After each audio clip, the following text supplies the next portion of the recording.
ஒரு மேடம் இங்க பாருங்களேன், இதுல பல பெயருடைய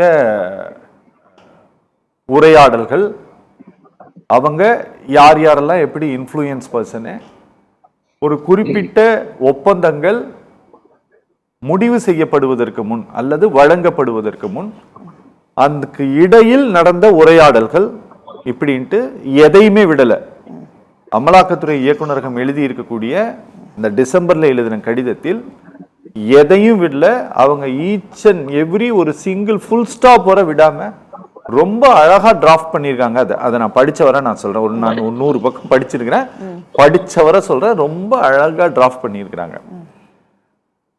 ஆனா இந்த கடிதம் வெளியில வந்தது பாத்தீங்களா, டிசம்பர்ல எழுதின கடிதம் நேத்து ஜட்ஜ்மெண்ட் வெளிவந்த உடனே இந்த லெட்டர் வெளியில வந்துருச்சு.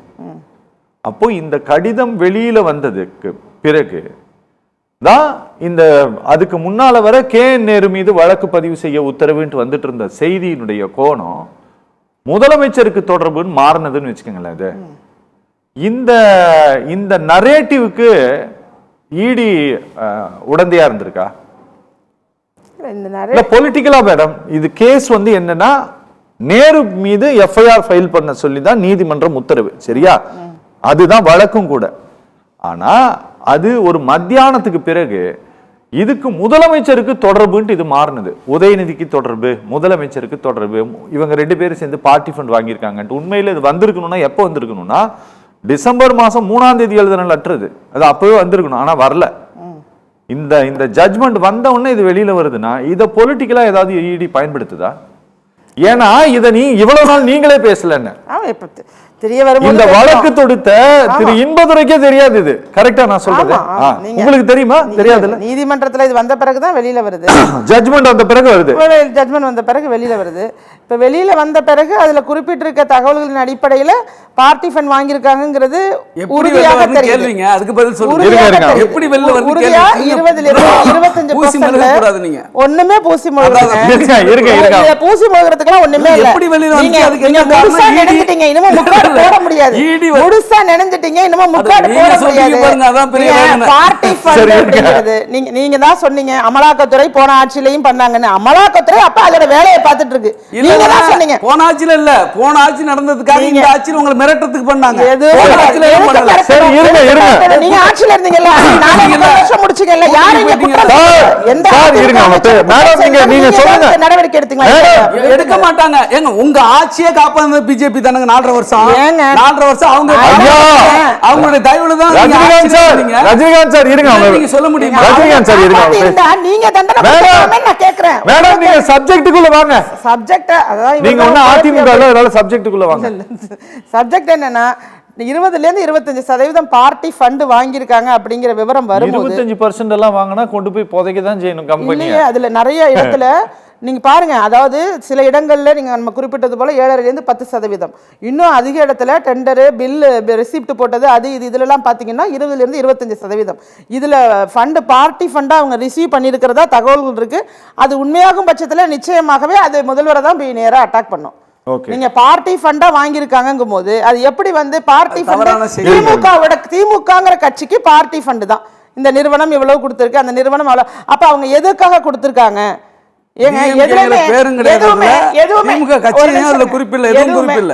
இருக்கிறதுனாலதான் பேசுறீங்க. இல்லாம நீங்க தெரியாம பேசுறீங்க. சரி இல்ல மேடம், நீங்க தெரியாம பேசுறீங்க.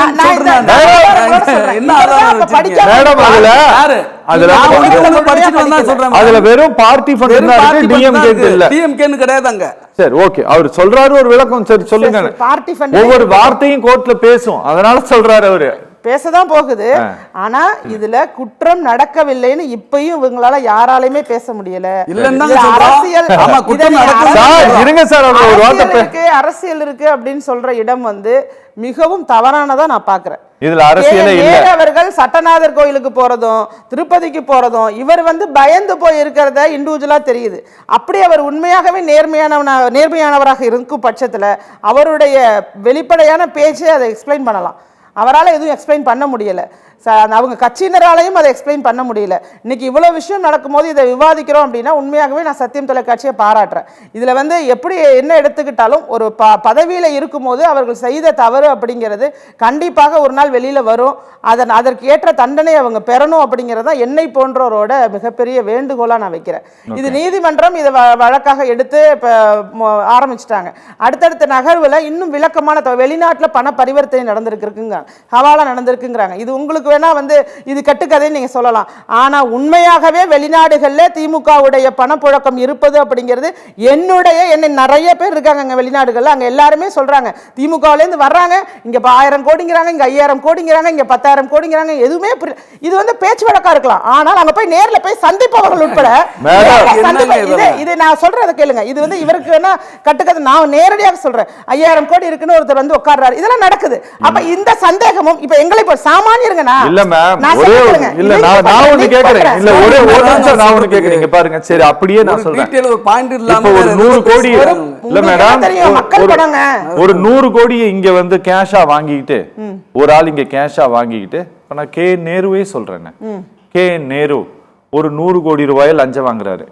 அவருடைய ஆட்கள் மூலமா லஞ்சம் வாங்கிட்டு அந்த லஞ்சத்தை வந்து என்ன பண்றாருன்னா ஹவாலா மூலமாக ஃபாரின்ல இன்வெஸ்ட்மெண்ட் பண்றாருன்னு வச்சுக்கோங்களேன். ஹவாலா மூலமாகனா இது கப்பல் எல்லாம் எடுத்துட்டு போக முடியாது. இங்க கொண்டு போய் யாரோ ஒருத்தங்கிட்ட பணத்தை கொடுக்க போறீங்க, அவன் நீங்க சொல்றது போல ஒரு சீட்டை கொடுக்க போறான். நீங்க எந்த கண்ட்ரில இன்வெஸ்ட் பண்றீங்களோ அங்க போய் அங்க உங்களுக்கு பணம் கிடைக்க போகுது. கரெக்டா? அப்ப அந்த பணம் வாங்குறவன் யாரு? அந்த பணம் இது யாரு? அந்த 100 கோடி பணத்தை வாங்குறவன் ஹவாலா ஏஜென்ட் யாருன்னு கேக்குறேன். அது அவர் கூட தொடர்புடையவர்கள் தான். யாரு? ஏங்க தெரியாதவன்ட்ட போய் பணத்தை கொடுக்க முடியாதுங்க.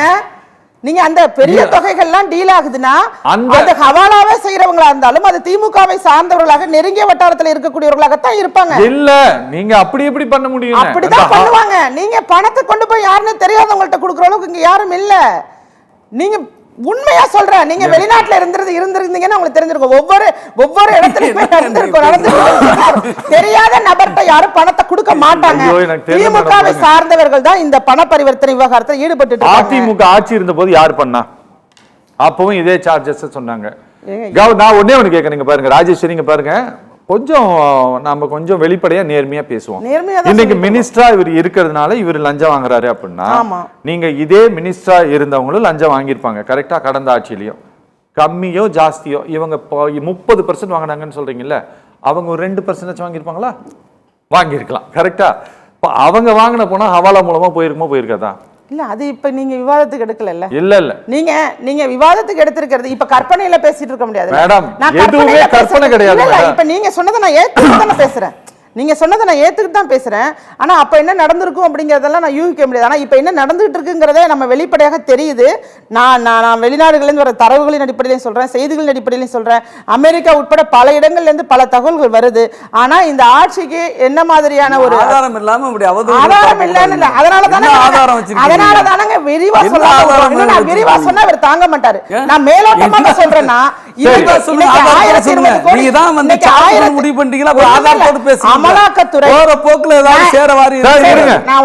அமலாக்கத்துறை அப்படிங்கிறது அரசாங்கத்துறை தானே, அவர் அதுக்கு ஒரு மரியாதை கொடுக்கணும்ல. அதையே கொடுக்காம நீங்க அரசியலமைப்பு கட்சிக்கான துறையாக மாறி நீதித்துறையும் அவமானப்படுத்துறீங்க, அமலாக்கத்துறையும் அவமானப்படுத்துறீங்க. நீங்க என்னதான் நினைக்கிறீங்க? வசீகரன் சார் வணக்கம். தப்பு செஞ்சவங்க தண்டனை அனுபவிக்கணும் இல்லையா? நிச்சயமா நீங்க அனுபவிக்கணும்.